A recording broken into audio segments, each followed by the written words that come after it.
Good morning, everyone. My name is Ruben Thomas, and today I'm going to teach a topic on whistleblowing mechanism. How whistleblowing mechanism is being implemented in the corporate world, and what is a whistleblowing mechanism.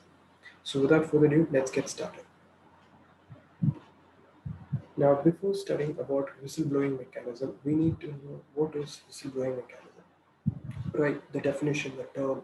So, we need to know what is a whistleblowing mechanism. So the term whistleblowing means calling the attention of the top management to some wrongdoing occurring within an organization. So a whistleblower may be an employee, he may be a former employee, he may be an employee, previous employee, or a member of an organization, a government agency, who has the willingness to take a corrective measures when a misconduct or an misconduct or when something is done wrong. He is the person who has to take a corrective measure against it. Now, what as per Section 177 it's been taken is that as per Section 177 of the Companies Act 2013, certain companies have to establish vigil or whistleblowing mechanism to report any unethical behavior or other concerns to the management.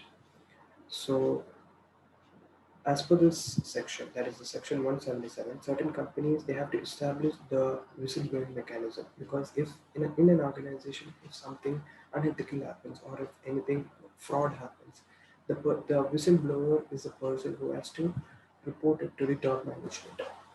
Now, a whistleblower may be any person inside the organization or maybe he may be from outside the organization, like a lawyer, a governmental agency. So he may be anyone. A whistleblower is a person, usually an employee, who exposes the information or activity within a private, public, or a government organization which he found is illegal, illicit, unsafe, or a waste or fraud. So, whatever happens in an organization, whether it is an illegal activity, unsafe activity, he has to report it to the top management. And those who become whistleblowers can choose to bring information or allegations to either internally or to the external. Now, talking about the types of whistleblowers, as I've said in the previous slide, there are two types of whistleblower.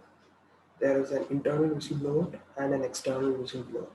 So, mostly internal in today's world, in today's corporate world, mostly internal whistleblowers are being seen rather than external whistleblowers. Internal whistleblowers means those who are appointed within that organization. It may be anything, an employee, former employee, the previous employee, anybody. So most whistleblowers are internal whistleblowers who report misconduct or any such fraud which happens in a company through anonymous reporting mechanisms often called hotlines. So a whistleblower may be within the organization who discloses any illegal, immoral or illegitimate practices to the employer. He or she may be an employee, superior officer or any designated officer and he will report it to the top management in case of any fraud happens. Now the external whistleblowers. External whistleblowers, however, report misconduct to the outside parties, to the outside people or outside entities. In these cases, depending on the information severity and nature, how the information is, whistleblowers may report the misconduct to lawyers, the media, to the enforcement, or to the other governmental agencies who are outside the organization.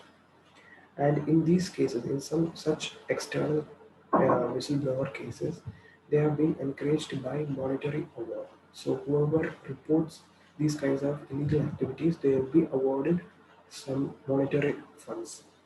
A whistleblower may be outside the organization who discloses any illegal, immoral, or illegitimate practices to the company. So the outside organization, outside people like law, media, law enforcement, and the other governmental agencies. Now, coming to the objectives of whistleblowing. The objectives of whistleblowing is to encourage employees to bring an ethical and legal terms, legal violations, and that they are aware of the internal authority so that action can be taken immediately to resolve the problem. So that employees should be aware of what they are supposed to do and what they are not supposed to do. To minimize the organization's exposure to the damage that can occur when employees undergo internal mechanisms. These objectives are to minimize the organization's exposure to damage that Whenever a problem arises or whenever what is a fraud arises, to minimize the organization's exposure to the damage that can occur when employees undergo such internal mechanisms. To let employees know the organization is serious about adherence to code of conduct. Employees should know their code of conduct. Otherwise, there might be chances of happening fraud, misrepresentations, fraud, and serious. Otherwise, the employees may not know what to do and what not to do. So the employees should be aware of their adherence to the code of conduct in any company. Next, we go on to the barriers of whistleblowing. What are the barriers of whistleblowing? The barriers of whistleblowing: a lack of trust in the internal system, unwillingness of employees to be snitches, belief that management is not held to the same standard, fear of retaliation, fear of alienation from peers, individual harm, public trust damage, and a threat of national security.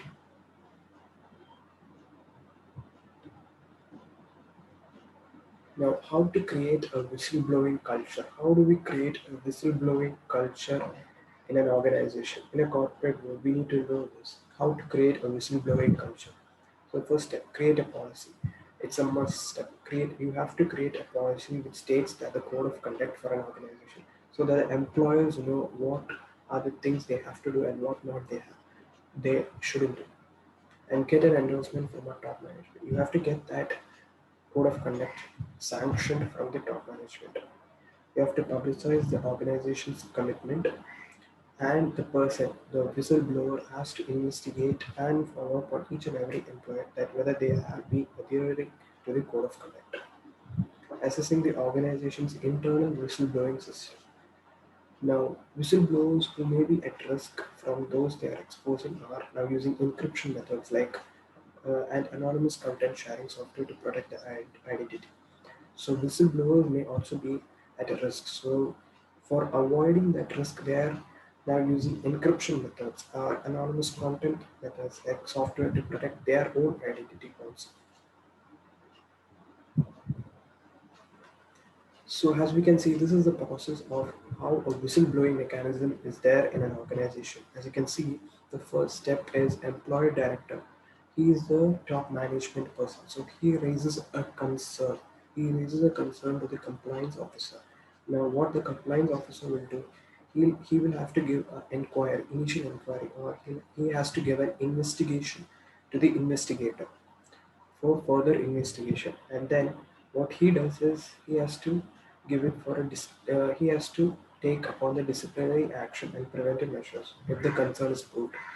Like if the inquiry is being set true, then he has to take any disciplinary actions against that employee or the person who has conducted that fraud or illegal action.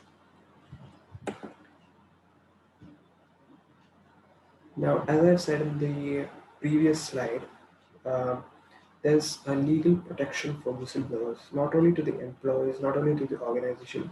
The whistleblowers also have to be legally protected. So, what do we do? So, it varies, like from country to country, you know, um country to country, from country to country, and from the organizations, it varies. The whistleblower legal protection varies. Now, what they are done is that over a dozen countries have now adopted comprehensive whistleblower protection laws that create mechanisms for reporting wrongdoing, and they provide legal protection to the whistleblowers. Like over 50 countries also in the world have adopted more limited protections for their anti-corruption, freedom of information, or employment laws. Now this is the last slide, which is coming up to the implementing third-party whistleblowing mechanisms. Not only the internals, not only the external people. You can implement these whistleblowing mechanisms in the third party, implementing third-party whistleblowing mechanisms. Implementing a third-party means implementing third-party solution is the safest way, or I can say is the easiest way for an organization to ensure compliance or to offer a whistleblowing policy where one did not previously exist. An increasing number of companies and authorities, they have used third party, which is a whistleblower, is anonymous. Also towards the third party service provider, which is made possible via toll free numbers or web or app based solutions which apply asymmetrically. encryption.